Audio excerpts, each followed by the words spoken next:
Hello मेरे प्यारे दोस्तों, आज हम लोग बात करेंगे कॉलेज एडमिशन के बारे में, कॉलेज एडमिशन की प्रोसीड्यूर के बारे में, है ना। और क्यों नहीं स्टार्ट हो रहा है कॉलेज का एडमिशन, क्या क्या अटकलें आ रही हैं कॉलेज के एडमिशन में, और एडमिशन प्रोसीड्यूर क्यों बार बार एक्सटेंड होते जा रहा है, और इससे बहुत सारे बच्चे पैनिक होते जा रहे हैं, और इस पैनिक सिचुएशन में आपको क्या करना चाहिए, है ना। इन सारी चीज़ों के ऊपर आज बात करेंगे। तो सबसे पहले हम लोग बात करते हैं कि डेट एक्सटेंशन क्यों हो रहा है। तो ये एक्सटेंड होते जा रहा है। सबसे पहले आपको बता दें कि कॉलेज का एडमिशन जो है वो 15 जुलाई से एक्सटेंड होकर 25 जुलाई कर दिया गया, और उसमें सबसे बड़ा प्रॉब्लम है ओबीसी का मैटर, यानी ओबीसी सर्टिफिकेट जिनके पास है वो अलाउ होंगे कि नहीं ओबीसी कोटा में या नहीं होंगे, इन चीज़ों के ऊपर जो है वो बातें चल रही है। और ये मैटर इतना उलझा हुआ मैटर हो चुका है जो सुप्रीम कोर्ट, हाई कोर्ट सब जगह पहुंच चुका है, और उसकी हियरिंग होती जा रही है। और हियरिंग में जो डेट एक्सटेंड हो रहा है उसकी वजह से आपका कॉलेज के एडमिशन प्रोसीड्यूर का भी डेट एक्सटेंड हो रहा है। सच्चाई यही है, ठीक है। लेकिन ऑफिशियल नोटिस पे ये बातें नहीं बताई जाएंगी, है ना। उस पर अलग अलग तरीके के रीजन दिए जा रहे हैं। सबसे पहले आपको बता 22 जुलाई को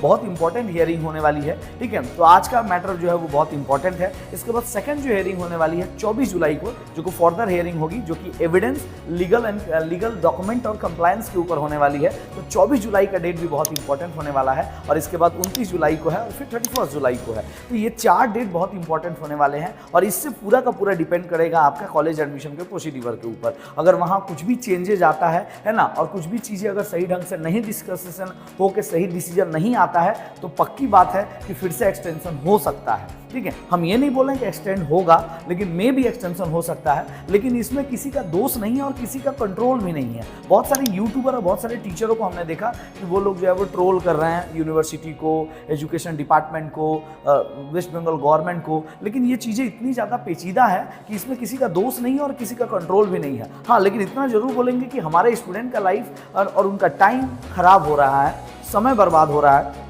और इसका इफेक्ट कहाँ कहाँ पड़ेगा ये हम लोग जान लेते हैं। अगर डेट एक्सटेंड नहीं हुआ, सबसे पहले आपको बता दें कि 25 जुलाई का लास्ट है फॉर्म फिलअप का, ठीक है। आपको बता दें अभी तक जो डेटा मिला है उसके अनुसार, है ना, टोटल अप्रॉक्स 20 लाख स्टूडेंट जो है वो फॉर्म फिलअप कर चुके हैं, 20 लाख के आसपास। और जो 15 जुलाई के बाद से जो डेट एक्सटेंड हुआ है उसमें अभी तक अप्रॉक्स 3667 यानी 3667 कैंडिडेट एक्स्ट्रा फिलअप कर चुके हैं, है ना। तो टोटल 20 लाख कैंडिडेट जो फॉर्म फिलअप कर चुके हैं। अगर डेट एक्सटेंड नहीं होता है तो सिंपल सी बात है, हम आपको गारंटी देते हैं कि 7 दिन के भीतर आपका मेरिट लिस्ट आ जाएगा। और मेरिट लिस्ट में एडमिशन प्रोसीड्यूर क्या क्या होने वाला है इसके बारे में थोड़ा सा बताते हैं आपको, फिर हम बताएंगे कि आपको क्या करना चाहिए। तो सबसे पहले हम आपको एडमिशन प्रोसीड्यूर बताते हैं कि अगर डेट एक्सटेंड नहीं हुआ तो 7 दिनों के भीतर, यानी 25 जुलाई से आप 7 दिन जोड़ लीजिए, या तो 31 अगस्त से लेकर 1 अगस्त तक के बीच आपका मेरिट लिस्ट आ जाएगा कॉलेजेस का। और किस तरह से मेरिट लिस्ट आएगा ये समझ लीजिए। जो भी आपने फॉर्म फिलअप किया है उसमें आपने अपने कॉलेज का प्रेफरेंस दिया है, जो भी आपने कॉलेज का प्रेफरेंस दिया है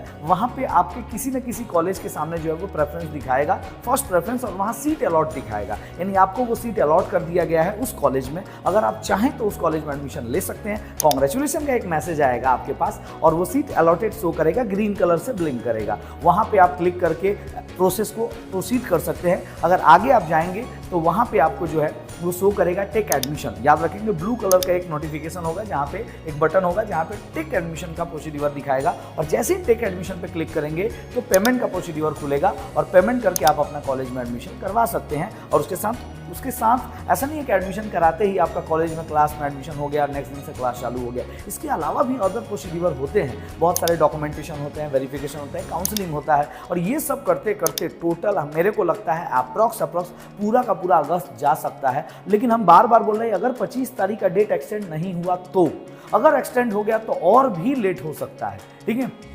इस चीज़ को आपको ध्यान में रख के काम करना है, पैनिक नहीं होना है, परेशान नहीं होना है, और अलग अलग चीज़ों दूसरी जगह की बातों को सुन के, है ना, और गलत डिसीजन नहीं लेना है। बहुत सारे बच्चे जो है वो मैसेज कर रहे हैं कभी क्या करना है, बीकॉम छोड़ दे क्या, कुछ और कर ले क्या, या कलकत्ता यूनिवर्सिटी छोड़ के किसी और यूनिवर्सिटी में एडमिशन करा ले क्या, इग्नू से करा ले क्या। ये आपकी मर्जी हो सकती है कि आप क्या पढ़ना चाह रहे हैं, ठीक है। लेकिन हम बोलेंगे पैनिक होने की बिल्कुल ज़रूरत नहीं है, थोड़ा सा आप धैर्य रखिए, ठीक है। हाँ, इस सिचुएशन में आपको क्या करना चाहिए वो बताते हैं। जब आपका एडमिशन प्रोसीड्यूर कंप्लीट हो जाएगा, ठीक है, तो उसके बाद आपके क्लासेस स्टार्ट हो जाएंगे। लेकिन सबसे इंपॉर्टेंट बात होता है एग्जाम।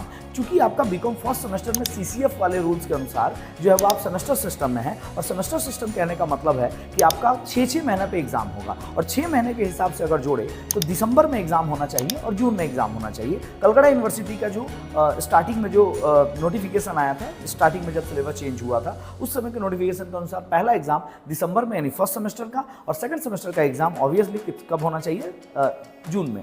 तो जून और दिसंबर में एग्जाम होना चाहिए। तो उसके अनुसार अगर आपका एडमिशन क्लास स्टार्ट होते होते अगर सितंबर हो जाता है तो सितंबर, अक्टूबर, नवंबर और दिसंबर यानी 4 महीना आपको मिलेगा या 3.5 महीना मिलेगा। और दिसंबर में अगर एग्जाम हो जाता है तो आपके लिए बहुत क्रिटिकल सिचुएशन होने वाला है। तो इस टाइम आपको एक चीज समझना होगा कि देखिए, कॉलेज का एडमिशन का प्रोसीड्यूर डिले हो रहा है, लेकिन एडमिशन तो आपका होगा, ये पक्का है। आपको क्या करना है ना, कि सबसे पहले अपना क्लास स्टार्ट करना है। क्योंकि एक बात याद रखिएगा, सेमेस्टर सिस्टम है, एग्जाम आपका दिसंबर में होने वाला है, ठीक है। एडमिशन के बाद कलकत्ता यूनिवर्सिटी कभी नहीं सुनेगा, आपको क्लासेस स्टार्ट कर देना चाहिए।